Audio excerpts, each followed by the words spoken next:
OHE supply है ऊपर और पेंटोग्राफ हम रेस करते हैं, तो पेंटो रेस करने पर हमारी सप्लाई जो है वो VCB तक आकर रुकी रहती है। और ये ET1 है, तो ET1 का मैंने आपको बता दिया था, ET2 का भी बता दिया था। और ये HOM हैंडल जब हम लोको ग्राउंड करते हैं तो ऊपर की तरफ हैंडल जो है वो लग जाता है और लोको में मेन ट्रांसफार्मर की और पेंटोग्राफ रूप बार वगैरह अर्थ हो जाता है। पोटेंशियल ट्रांसफार्मर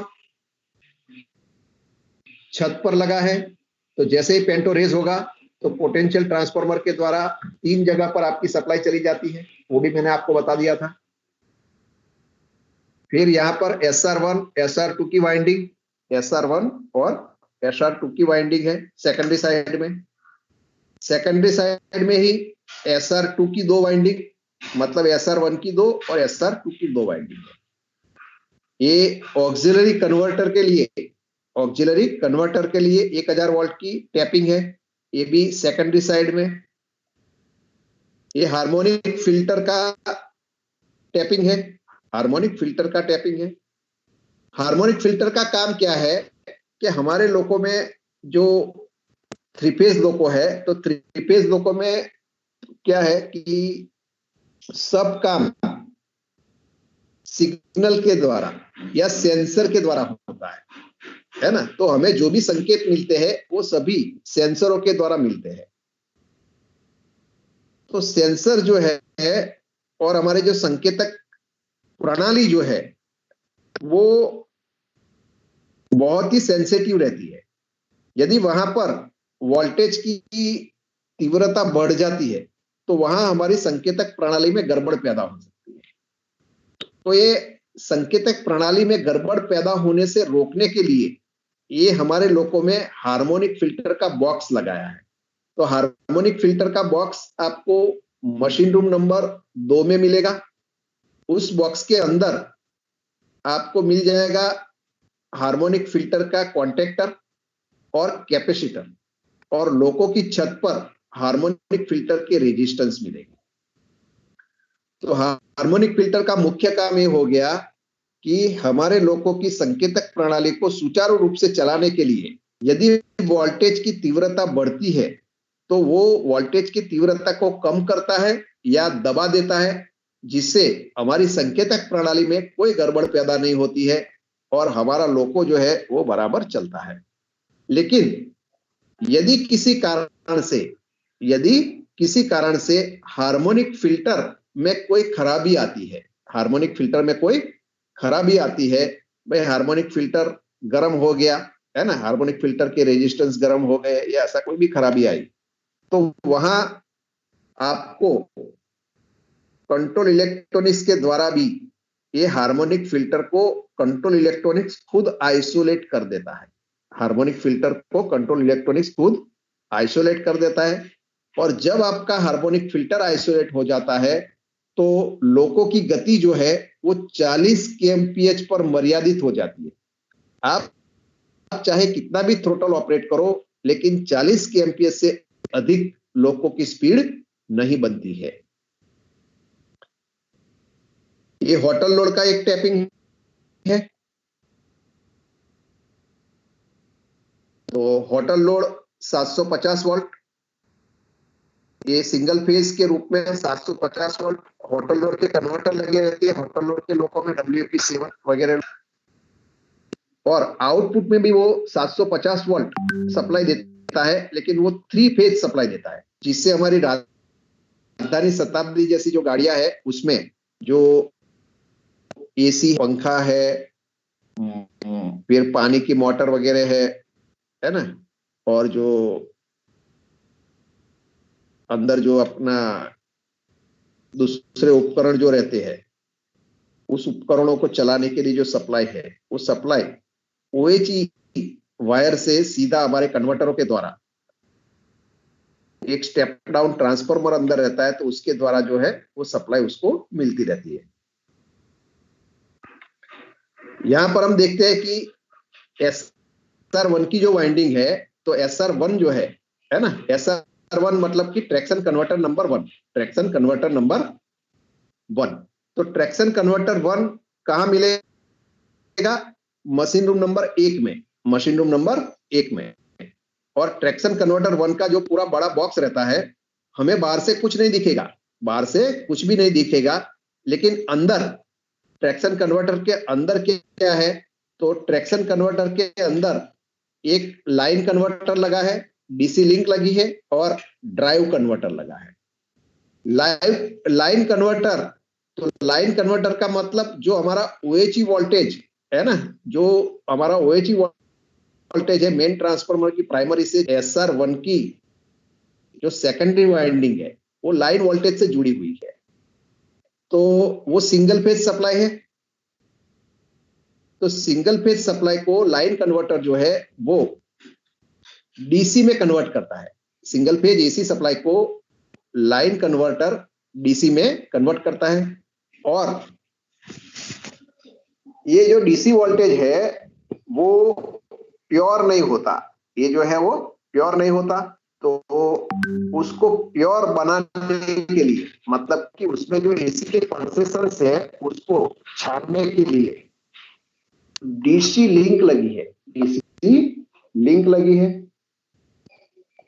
लाइन कन्वर्टर को एनएसआर के नाम से भी जाना जाता है। लाइन कन्वर्टर जो है उसको एनएसआर के नाम से भी जाना जाता है। तो एनएसआर या लाइन कन्वर्टर का काम क्या हुआ कि सिंगल फेज सप्लाई को डीसी में कन्वर्ट करने का काम है और वो डीसी लिंक को सप्लाई देता है। अब डीसी लिंक का काम यह है कि डीसी लिंक जो एसी के पल्सेशंस इसमें रहे हैं उसको एब्सॉर्ब करता है। और डीसी लिंक का दूसरा काम ये भी है कि ये लाइन कन्वर्टर और ड्राइव कन्वर्टर के बीच में इलेक्ट्रॉनिक्स बफर के रूप में भी काम करता है। और उसका तीसरा काम यह है कि एक पावर बैंक की तरफ ये कार्य करता है कि लोको पायलट की डिमांड, लोको पायलट थ्रोटल जब मूव करेगा तो लोको पायलट की डिमांड के अनुसार वो वोल्टेज देने की क्षमता रखता है, वोल्टेज देने की क्षमता रखता है।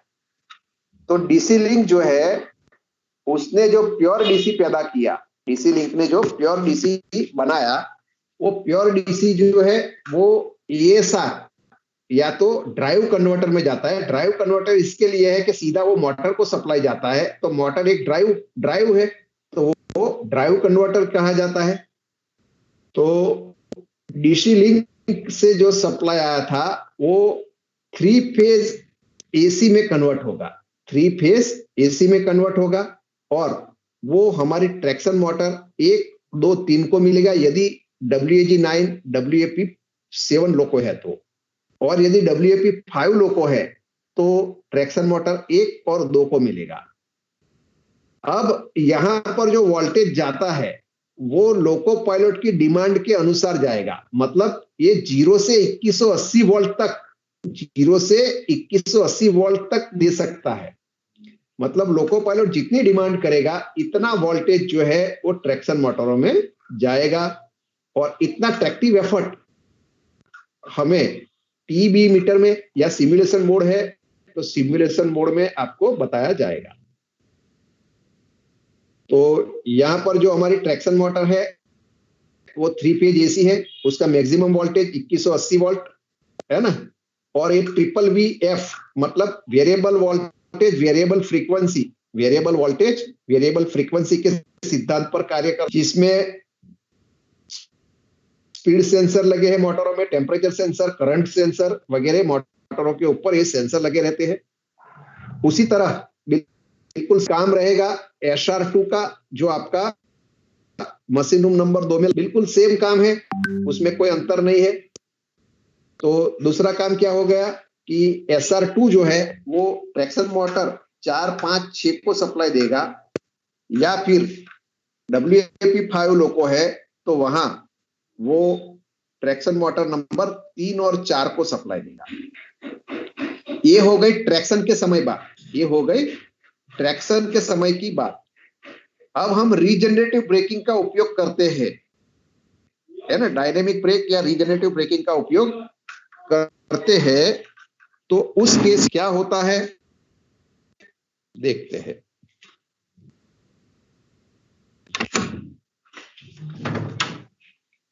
जब हम रीजनरेटिव ब्रेकिंग का उपयोग करते हैं तो जैसे कन्वेंशनल में बात थी कि हमारी जो डीसी मोटर थी वो डीसी मोटर जनरेटर की तरह काम करती थी।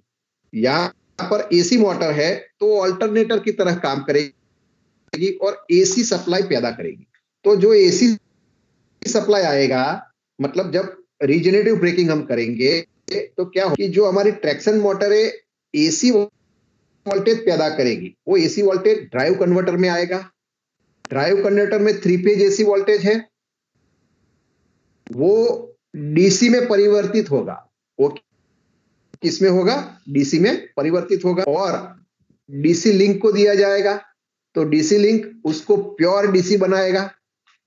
और जो प्योर डीसी आता है वो लाइन कन्वर्टर में आएगा और लाइन कन्वर्टर क्या करेगा कि जो सप्लाई लाइन कन्वर्टर को मिली है डीसी सप्लाई, उसको वो सिंगल फेज एसी में कन्वर्ट करेगा, उसको वो सिंगल फेज एसी में कन्वर्ट करेगा।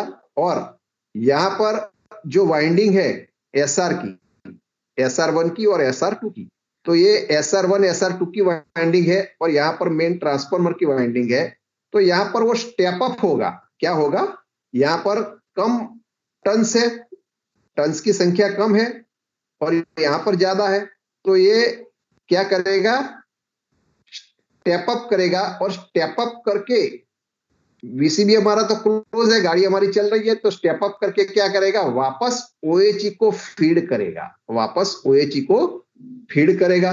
तो इस तरह ये जो हमारा 3 फेज लोको है ये एक तरह से छोटा पावर हाउस की तरह काम करता है, छोटे पावर हाउस की तरह काम करता है कि जो वोल्टेज हम कन्वेंशनल लोको में वेस्ट करते थे, मतलब कि वहां हम उसका कोई उपयोग नहीं करते थे, नहीं कर सकते थे, केवल सर्किट पूरी करने के लिए रेजिस्टेंस भी डाल देते थे। लेकिन 3 फेज लोको में क्या है कि 3 फेज लोको में हम उस वोल्टेज को उपयोग करते हैं और उपयोग करके वापस ओएचई में भेजते हैं, जिसके कारण हमें पावर जो है उसकी ना बचत होती है लेकिन उसका उत्पादन होता है। उसका क्या होता है? उत्पादन होता है।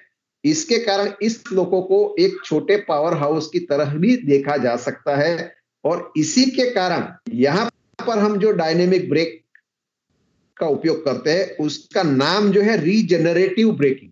इसका नाम क्या है? Regenerative braking. तो यहां तक क्लियर है सभी को? जो मानो की 2 वाइंडिंग है ना, यहां पर SR1 SR2 की ये वाइंडिंग है, यहां जितना सप्लाई आएगा तो आगे वाली वाइंडिंग यदि उसके आटे या टर्न्स जो है वो ज्यादा होगा तो वो उतना वोल्टेज ज्यादा पैदा करेगा, उसको बोलते हैं स्टेप अप करना। और स्टेप डाउन का मतलब है कि यहां पर ये बड़ी वाइंडिंग है और सामने छोटी वाइंडिंग है, तो बड़ी वाइंडिंग से छोटी वाइंडिंग में जिसके आटे कम है उसमें सप्लाई जाता है तो कम सप्लाई जाएगा, उसको बोलते हैं स्टेप डाउन। समझे? हाँ भाई। नहीं समझ में आया। वो कि प्राइमरी वाइंडिंग में टर्न्स ज्यादा है तो सेकेंडरी वाइंडिंग में उससे कम टर्न्स है, तो सेकेंडरी वाइंडिंग में वो कम वोल्टेज देगा। मतलब सेकेंडरी वाइंडिंग जो है वो एनर्जाइज होगी लेकिन उससे जो वोल्टेज मिलेगा वो कम होगा। तो वो सब इंजीनियरिंग डिपार्टमेंट का काम रहता है कि वो पूरा डिजाइन डिपार्टमेंट रहता है कि भाई कितने आटे उसमें लगाने हैं, उसकी कोर कैसे बनानी है, वो सब हमारा काम नहीं है। हमें तो केवल ये समझ लेना है कि स्टेप अप होकर वो वोल्टेज को मतलब यहां पर 25 केवी के आसपास बनाने का प्रयास करेगा और वो 25 केवी सप्लाई जो है वो ओएचई को फीड करेगा। Clear? Sir single phase AC को अपन 3 फेस एसी बनाने के लिए डीसी में बना रहे हैं, तो कन्वेंशनल लोको में तो अपन ने आरनो और SI1 यूनिट लगा रखी थी, SI यूनिट, जो सिंगल फेस को 3 फेस में बदलती थी। तो यहाँ डीसी बनाने की क्या जरूरत है सर? तो ऐसा यूनिट में डीसी नहीं बनता था क्या? आर्नो जो था वो रोटेटिंग इक्विपमेंट था, एक मोटर थी, और ऐसा यूनिट जो था वो स्टैटिक मतलब एक स्थिर उपकरण था। तो जो भी स्टैटिक स्थिर उपकरण है वो कभी भी डायरेक्ट वोल्टेज को कन्वर्ट नहीं कर सकता। एसी वोल्टेज को आपको डीसी बनाना है, उसके बाद ही वो डीसी बनाकर ही वो उसको 3 फेज में कन्वर्ट कर पाएगा। आप ऐसा यूनिट को देखो, ऐसा यूनिट में क्या था? ऐसा यूनिट में इन्वर्टर था, डीसी लिंक थी, और कन्वर्टर था, डीसी लिंक थी, और रेक्टिफायर, डीसी लिंक और इन्वर्टर था। रेक्टिफायर क्या करता था? एसी को डीसी में कन्वर्ट करता था, फिर डीसी लिंक प्योर डीसी बनाता था, है ना? और इन्वर्टर डीसी सप्लाई को 3 फेज एसी में कन्वर्ट करता था। ऐसा यूनिट में भी तो यही था ना, कोई अलग थोड़ी था। यहाँ केवल नाम अलग है, लाइन कन्वर्टर, ड्राइव कन्वर्टर, ऐसे नाम है। ऐसा यूनिट में इसका नाम जो है वो रेक्टिफायर था, इसका नाम डीसी लिंक तो वही था, और इसका नाम जो ड्राइव कन्वर्टर है उसका नाम क्या था? इन्वर्टर। रेक्टिफायर, डीसी लिंक और इन्वर्टर, काम सभी एक ही है। हाँ भाई, राइट सर, ठीक है सर। Okay okay. और अंतिम वाइंडिंग है उसकी तो हमने बात कर रखी थी कि 1000 वोल्ट की जो टैपिंग है उसके द्वारा ऑक्सिलरी कन्वर्टर 1, ऑक्सिलरी कन्वर्टर 2 और ऑक्सिलरी कन्वर्टर 3 को सप्लाई जाती है। और ये ऑक्सिलरी कन्वर्टर 1 से आपका OCB 12 चलता है, 3 फेज 415 वोल्ट में कन्वर्ट करता है सिंगल फेज 1000 वोल्ट को। और ऑक्सिलरी कन्वर्टर TMB2 4 पंप है ना, सप्लाई जाती है। और ऑक्सिलरी कन्वर्टर नंबर 3 से MCP1, MCP2 2 स्क्वेंजिंग ब्लोअर और एक चार्जर को सप्लाई जाती है। बोलो, ये पावर सर्किट में किसी को कोई डाउट है?